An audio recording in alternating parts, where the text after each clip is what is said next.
Hi నమస్కారం. ఒక village లో షూటింగ్ లో ఉన్నాను. అదే ఈ getup. It's very interesting film. ఇక్కడ ఉన్నప్పుడు ఇప్పుడే నాకు ఈ ఆన్లైన్ లో మళ్ళీ మీడియాలో ఒక ఆన్లైన్ గేమింగ్ యాప్ దాని గురించి నేను చేసిన ఒక యాడ్ గురించి డిస్కషన్ జరుగుతోంది. అందరినీ ప్రశ్నించి నేను సమాధానం చెప్పాలి కదా, ఎందుకంటే చాలా మంది క్వశ్చన్ చేస్తున్నారు మీరు ఎలా చేస్తారని. అది ఒక 2016 ఒక 9 years బ్యాక్ ఇలాంటి ఒక యాడ్ నా దగ్గరకు వచ్చింది. నేను చేశాను నిజం. ఆ తర్వాత కొన్ని నెలల్లోనే అది తప్పని నాకు అర్థమైంది.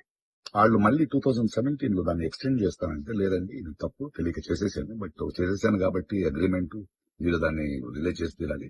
బట్ 2017 నుంచి మీరు వాడకూడదు, నేను రాను అని చెప్పేసి.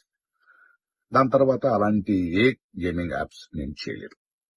2021 లో కూడా ఆ కంపెనీ ఇంకో కంపెనీకి అమ్మేసి వాళ్ళు దాన్ని ఏదో సోషల్ మీడియా ప్లాట్ఫామ్ లో యూజ్ చేస్తే నేను వాళ్ళకి నోటీసులు, వాళ్ళకి ఈమెయిల్, మళ్ళీ వాట్సాప్ లో పంపించి, లేదండి ఇందులో నేను లేను, ఇది చేయకూడదు, కాంట్రాక్ట్ అయిపోయింది, ఇది తప్పు అని కూడా చెప్పాను. వాళ్ళు ఆపేశారు.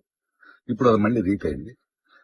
దానివల్ల ఈ సమాధానం పోలీస్ డిపార్ట్మెంట్ నుంచి నాకు ఇంకా ఇది రాలేదు. వస్తే వాళ్ళకి నేను సమాధానం చెప్తాను. బట్ మీకు సమాధానం చెప్పాల్సింది నా బాధ్యత. So 2017 9 years back for 1 year contract నేను చేసింది నిజం. అది తెలిసిన తర్వాత దాన్ని ఆపింది నిజం. ఆ తర్వాత నేను చేయలేదు అనేది కూడా నిజం. ఈ మాట మీకు చెప్తున్నాను. ఇంకో విషయం, దయచేసి యంగ్స్టర్స్, ఇలాంటి గేమింగ్ యాప్ అది ఒక వ్యసనం. ప్లీజ్ మీ జీవితాన్ని కోల్పోండి. Thank you.